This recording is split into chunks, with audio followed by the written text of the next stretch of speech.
Hey,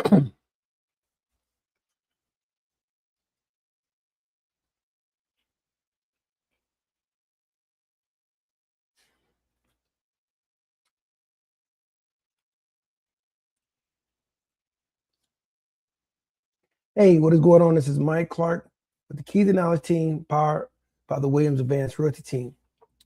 We have a great episode today. We're going to talk about, is it actually the right time to buy out here in El Paso, Fort Bliss area? I always give you guys my honest assessment every single time. So I think this is a great time to push this information out. Again, all this information I push out, of course, is my professional opinion, my personal opinion. Everything that I say, put on this channel is for educational purposes only. All right.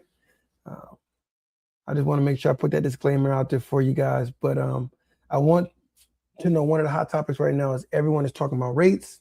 We do have a new chairman, I believe, Fed chairman, Kevin Warsh.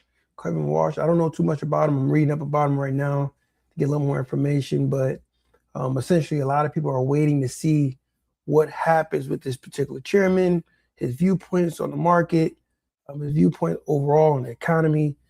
And, at the end of the day, it kind of dictates where they're going to put rates at, However, when it comes to me personally, when it comes to rates, I don't let anything stop me. Now, I have been, buying homes for a while now. I've been in the air, in the market for a while for different things. And, I've been in this industry for a while at this point. So I understand. But for most people, they are waiting on certain rates. They are waiting on maybe COVID rates, maybe just rates at 4%, 5%, somewhere in there. But again, I've never let that stop me personally. And you may ask why. Well, for me personally, again, when I'm shopping around, when I'm looking for a home, I already have in my mind what I'm willing to pay, what needs to happen, whether it's a primary residence, if it's something I really, really want. If the numbers make sense, they have to make sense at where I'm at when I'm negotiating, whether I have a realtor or not. For example, if a home is 300,000, my payments are, I don't know, with the tax rate and everything else included, it'll be around what, 3,000-4,000. I want my payment to be a little less. I'm going to negotiate based off of where I feel comfortable. Now, some might say, hey, you're lowballing people. I said, no, I don't think I'm lowballing them. I'm just, this is my offer. This is what I'm presenting. This is what I believe is fair at the moment, for me. And as we all know, when we're putting offers in on the market, only three things can happen. We can either accept it, deny it, or just not, or we can counter. Give me a counter. I'm good with that. But at the end of the day, regardless of what the chairman is doing, regardless of what the government is doing, I don't let that anything dictate what I'm doing. Now, when rates were 2% at one point, of course, you're moving, right? You're moving and gunning. But again, I just want to let it be known that it's never dictated how I move when it comes to looking for different homes. Now, I know for the average consumer, this is very important. So you want to take that time to understand that. Additionally, what I would say as well, if you're really concerned about rates, you can always look at rate buy downs. You can always go ahead and just shop around and see, more or less who's offering the best rates at this point. There's a lot of lenders. There's a lot of mortgage brokers available as well. I have contacts with either side, whichever one you prefer. But what I would say again, once you do that initial hard inquiry, because that's what you'll do, while you're getting pre-approved, I would just go ahead and just shop around and see who could beat what rate. Kind of like if you're price matching, your favorite tool, your favorite item, your favorite kitchen item, whatever, store to store out. It's the same idea when it comes to mortgage rates. And no, I hope that makes sense. But like I said, essentially, that's where I'm at personally. But again, if you're waiting for the perfect time, understand that waiting period could come. But understand that if that rate ever does drop to the point that is close to what you need to get started, how close is that rate for a majority of all other consumers? You got to remember, if you're waiting for that perfect rate to come down and that's the rate for everyone else, it's just a lot more competition. At the moment, not all over El Paso, but majority of El Paso, in my opinion, is it's a buyer's market. You have some negotiation tools in your back pocket.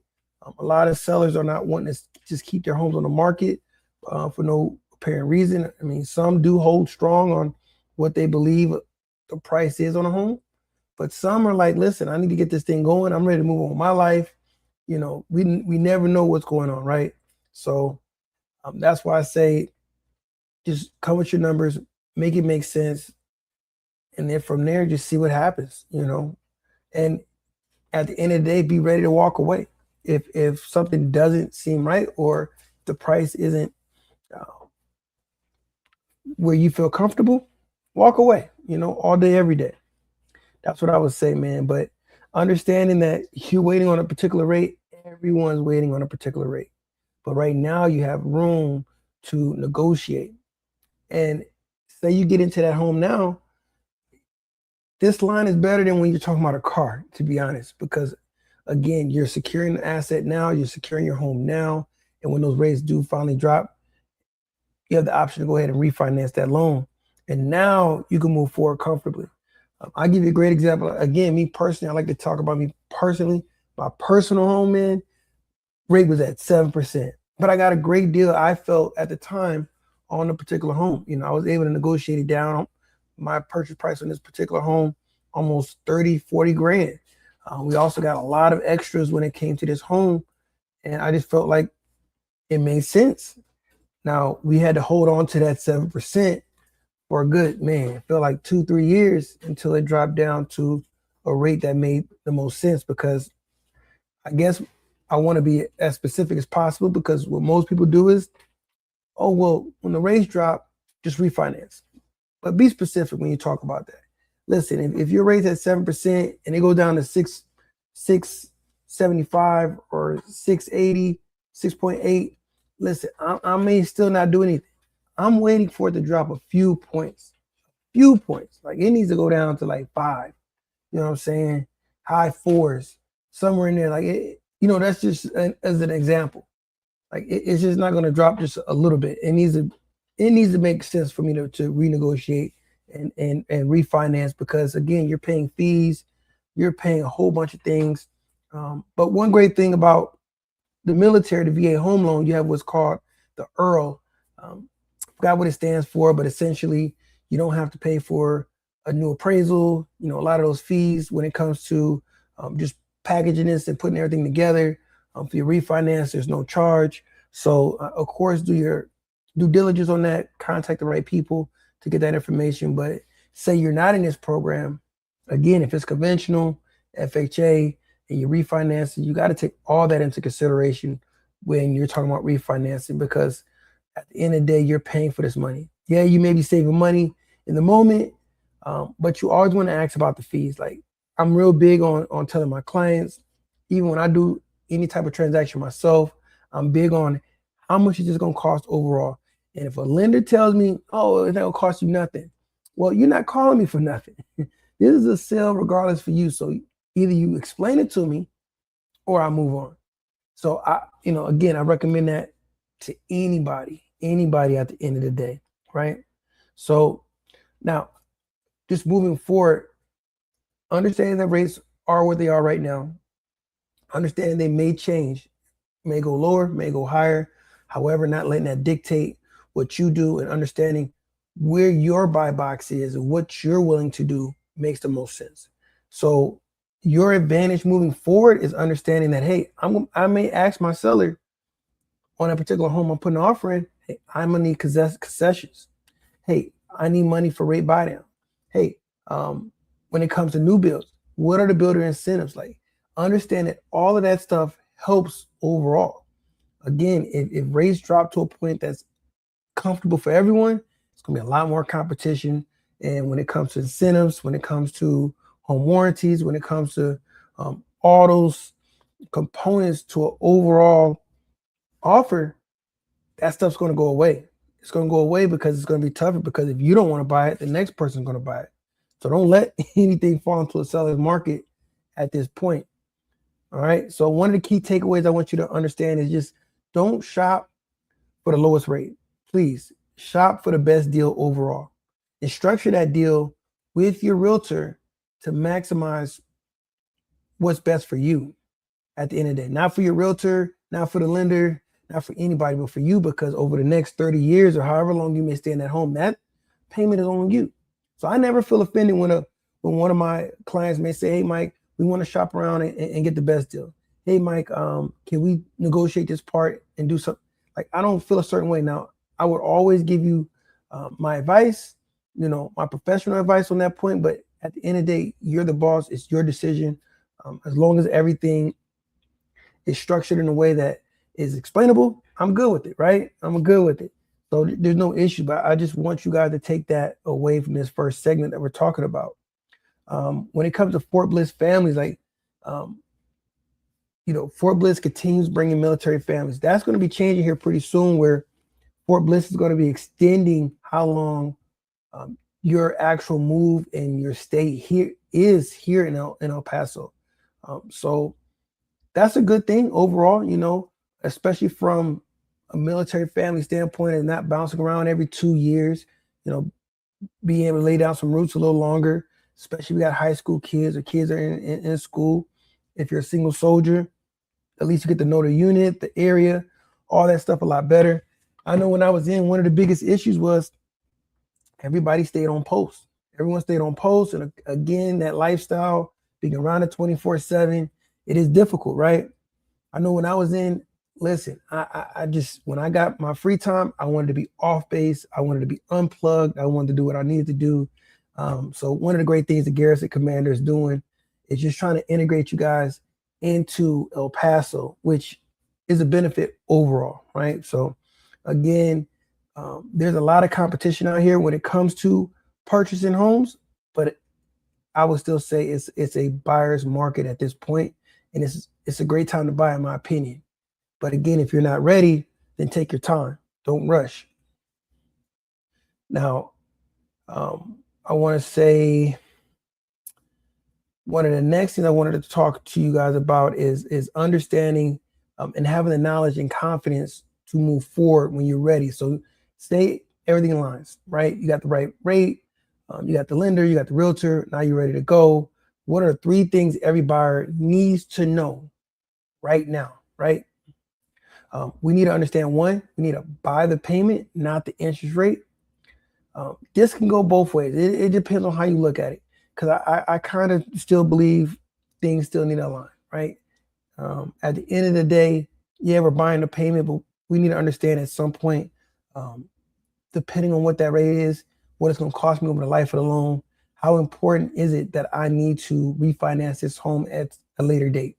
Just keeping that in mind. Whether it takes me 5 years, 10 years to refinance, at least I have that in my mind. But as long as I know I'm comfortable with my overall expenses, then that's one of the biggest pieces. Don't overbuy. Don't buy a home you can't. Don't buy too much house. Just because you got pre-approved at $300,000 doesn't mean you got to spend $300,000. So again, negotiate. Come up with a great plan with your realtor, and they will help you buy with confidence at the end of the day. Now, never skip the inspection. This is very important. Whether it's a new build, whether it's a resale, whatever it is, any type of real estate transaction. I would even say land. I don't know too much about land. I haven't sold a lot of land, but I would still say whatever due diligence you need to do, utilize that time. Utilize that time, because you don't want to be left on the hook for a property and just, I know we buy cars. Like I can say, for example, like buying a car. Some of us buy cars without having been looked at it by a mechanic. We just like, I know it. It's good. It test drive, I'll be all right. It has 100,000 miles. I know what I'm getting. But home, that's totally different. That idea is totally different. You need to get your inspection done. You need to make sure you're working with a great home inspector, someone that's inspecting the home very well. But also understand this: they're most likely at a bare minimum to have general knowledge of all the components of a home. If you want someone to specialize in the roof, foundation, electrical, plumbing, call those particular companies and get a master plumber out, get a master electrician out, and just verify what this home inspector is saying. Again, buying a home is a large and a very expensive process, expensive, expensive amount that you're going to spend overall, right? Um, and yes, an inspection is upfront cost that you have to pay before you even get to the closing table. So some people may feel like, well, that's too much money to spend for an inspection or get all these people. But again, no matter if you're looking at one home or you got two homes under contract, whatever may happen, you want to look at each home individually, case by case, and utilize the right people. All right. I can't say that enough at the end of the day, because you want to make sure that nothing's going to go bad at the end of the day, and making sure you're securing a home warranty, for at least that first year, you know. And I guess I would also caveat and just say, even if it's a new build, I understand that everything's brand new, but at the end of the day, you still want to get it inspected. And I would say the builders always prefer you to get it inspected as well. Understand the timelines on building homes is very quick, very quick. They knock it out the best they can, but nobody's perfect. So just have that mindset that, hey, I'm going to get me a home inspection. I want to make sure the home is safe, sound. Everything has been done correctly to the best of everyone's ability, right? Because there's always still going to be mistakes, but as long as you're doing your due diligence at the end of the day, that's all that matters, right? It's all that matters. And then I guess the last point I want to make to you guys is think long term. Real estate wealth is built through appreciation, equity, mortgage paydown. Buying a home is a long-term investment, unless you have something different in mind. Unless you know for a fact, I'm only living in this home for a year, I'm only living in this home for 2 years. Understand, when you purchase this home, if it's not your forever home, think about the resale mentality. Okay, I may live in this home for 4 or 5 years, but at some point I might leave this. Will this home hold its value? Will I be able to get my money back? Will it appreciate over time? All those things need to be taken into consideration when you're purchasing a home. All right. Too many times we're looking at homes and yeah, it's beautiful, but overall we're not looking at the neighborhood. We're not understanding, hey, this is one nice house next to not many nice houses. So what does appreciation gonna look like? Did they overbuild in this area?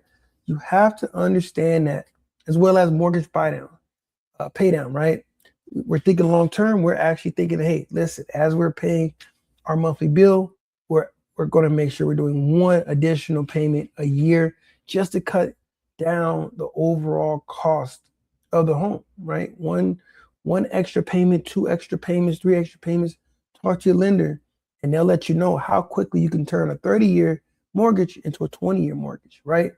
Just to give you that mindset, just to put it into you early. All right. And when you're talking about equity, how do we protect our equity? How do we build that equity? What does that equity look like over time? Because again, before I got into real estate, before I got into anything, I used to hear the term all the time, man, well, I'm not cash. What they say, I'm not liquid right now. I'm not liquid. All my money's tied up in properties. I have money. I have assets. My overall, the overall amount of money that I have to myself, what is it called? Not assets. It's called your overall total amount that you make. It's your overall financial picture. I forgot the phrase for it. But essentially, just making sure that if you're not liquid, you're protecting your equity. What I'm still seeing to this day, because you guys know I still go to the foreclosure auctions, is just understanding that people are losing their equity and getting foreclosed on and not looking back. Just because you get foreclosed on, it doesn't have to be a bad eviction. Sometimes you have to let the home go for whatever reason. You can't continue to afford it. You lost your job. There could be a bunch of different reasons. But if you've had this home for 4 or 5, 6 years, understand that you may have equity in it, and you need to pick up the phone and talk to someone, right? So that's really all I wanted to bring to you guys. I wanted to give you a quick video, give you some information. I'm going to have another video out hopefully tomorrow. I tried to do it last week, just reintroduce you guys to me, so you guys can understand who I am. where I come from, my mindset, what I'm trying to do, what I'm trying to accomplish when it comes to the El Paso Fort Bliss market. And I want you guys to see more of my face overall. I want you guys to know that, hey, listen, Mike's out here not only trying to sell homes, but he's also trying to advocate for the community, the El Paso community, the Black community, the Mexican community overall, everyone, to be honest, man. I really have the mindset of things have to make sense to me, right? When we're talking about taxing property tax owners for things that make absolutely no sense, increasing taxes for no reason. Like, I just come with a common sense mentality. I'm not Republican, Democrat. I'm a free thinker, and if something makes sense, it makes sense. If something doesn't make sense, it doesn't make sense, and I'm going to just explain it the best way I can, right? So I just try to figure that piece out the best I can, and try to attend as many meetings as possible. I do suggest anyone who's in the El Paso area go out, try to go to as many meetings you can, whether it's school district, city, county, utility companies. Like, there's a lot of meetings going on overall, but the only way things can slide through the El Paso community is if you don't show up. And I guess the best example, of course, is the metadata center.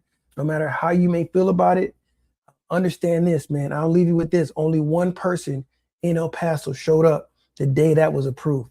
Only one person. And it was voted unanimously by all the city council members, including the mayor, right? Oscar Lisa.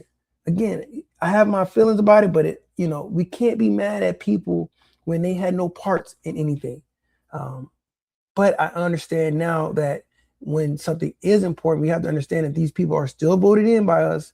So if it is an issue with the city and it's an issue with your constituents, and they're telling you, you also have a responsibility to ensure that you're doing the right thing as well. So, I get it from both sides.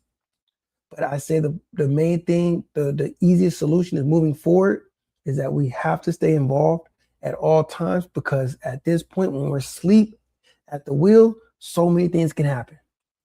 All right, let's not just trust that people are doing and has our best interest at heart. Understand that we just have to stay involved, stay committed, all those great things. And if you're like me and you're one of the people that, man, I'm scared, I don't know how people are gonna look at me, I'm gonna embarrass myself. I have been embarrassed in many rooms. I have made myself look crazy, but I'm there with my voice and it's being respected. So it is what it is, right? But at the end of the day, if you're looking to buy, sell, rent, or just looking for a conversation of understanding the El Paso market, please reach out to me. I love to work with data. I love to let you know what's going on personally within my career, what I'm seeing so far. There's a lot of changes that I feel like is happening in El Paso. There's a lot of projects that are happening that I believe is going to be game changers out here in El Paso. Some I'm for, again, some I'm not. Some that I do see from just a homeowner's perspective of, again, that appreciation. How is a home going to keep getting appreciated over time? So I think we're in one of these unique markets that a lot of people across the country are seeing, and you either can be a part of that change or not a part of that change. But what I will say is things will change at the end of the day. So again, my name is Mike Clark. I'm a realtor out here in El Paso, Texas, Fort Bliss area. This is the Keys and Knowledge team, but I'm powered by the Williams Advanced Realty team. But my motto from my particular team is Keys and Knowledge. No one taught you this until now. We're going to just put that conversation out there, have the conversation, and let's move forward in a way that is beneficial for all, right? So at the end of the day, you have any questions, comments, concerns, you like anything, please comment, like, subscribe. I'm going to try to stay consistent, man. I keep saying that. I know you guys can probably find 10, 15 videos. We'll be saying that at the end, but it's a lot going on, right? So, but nonetheless, we got to stay consistent. We got to stay consistent. And what I'm trying to figure out and work on is getting guests, like real guests, people who are buying VA loans, purchasing homes with VA loans, FHA loans, conventional loans, people that are investors. So if you're anybody who wants to be a guest on the podcast, please reach out. I'm trying to, work some things out. Hopefully I can get some city leaders, maybe, that'd be nice. And, just keep the conversation going. That's the goal, man. That is the goal at the end of the day. But until next time, this is Mike Clark. I'm out. Peace.